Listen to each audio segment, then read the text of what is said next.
Здравствуйте, меня зовут Гульнара Шафикова, и я занимаюсь реконструкцией традиционной башкирской одежды. Сегодня я хочу вам рассказать, почему важно изучать именно традиционную одежду. Традиционная одежда имеет смысловое значение, функциональное, отражает историю и философию народа, в отличие от сценической. По одежде человека всегда можно было определить, из какой он местности, какого возраста, его социальное положение, благосостояние.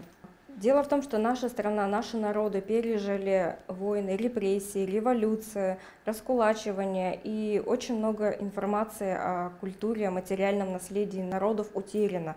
И поэтому нам важно передать именно традиционный костюм, костюм наших предков для следующих поколений, показать всем народам, какими были башкиры на самом деле. Дело в том, что сценический костюм, он не обладает никакой функциональностью, никаким смысловым значением.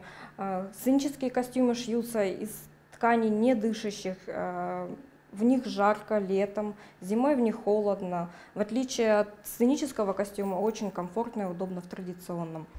Еще одна из причин, почему важно изучать народный костюм.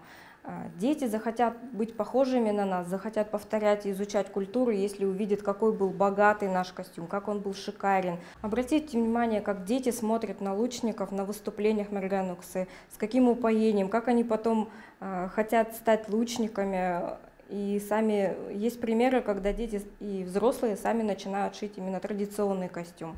Следующий факт. На конкурсах по фольклору, вокалу, танцу комиссии и члены жюри смотрят теперь, в какие костюмы вы одеты. Если вы будете одеты в традиционный костюм, вы сможете передать свой талант, свой посыл всем зрителям еще лучше.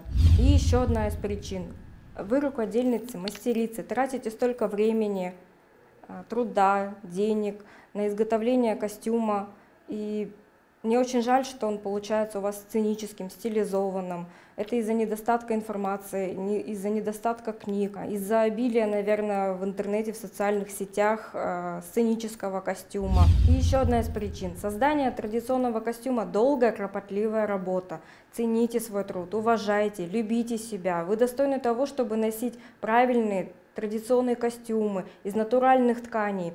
Не поленитесь, накопите на материалы. Советские ткани не так дорого стоят, их можно приобрести на Авито, пособирать у бабушек в сундуках. Народный костюм – это наше лицо, наше достояние. Представим же его во всей красе. Очень важно не менять народный крой одежды. Не применяйте бельевые резинки на манжетах, бельевые резинки в талии, мех в неуместных местах, это на плечах, именно в оторочке, в окантовке.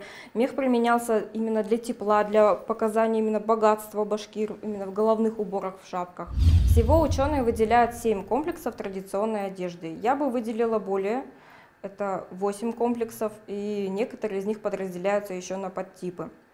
Основные комплексы: северо-западный, северный, северо-восточный, восточное Зауралье, центральный Демский комплекс, юго-восточный комплекс, юго-западный, и еще бы хотелось выделить именно Учелинский комплекс. Для того, чтобы пошить традиционный костюм, получается, вы должны знать, из какой вы местности, какого вы рода. Советую вам изучить историю своей семьи, посмотреть старинные фотографии. Если же их нет, сходить к односельчанам, соседям. Вы можете зайти в местный музей, школьный, в ДК, посмотреть в соседних деревнях, изучить именно книжные издания, фотографии старинные. Таким образом, вы сможете подобрать себе соответствующий наряд вашему роду, району, региону.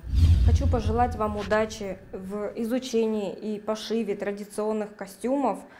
И вы всегда можете обратиться к мастерам, к экспертам, к таким как Александр Акулов, известный мастер и конструктор традиционного костюма разных народов, Ильдар Гатаулин, Гульгина Баймурзина, Гузель Мустафина, группа Кашмау, это объединение творческое девушек-мастериц. В мою группу можете писать Башкорт Меликеми, творческая студия Сельтар. Желаю вам удачи, и вместе мы сможем добиться большего, развивать и популяризировать башкирский традиционный костюм.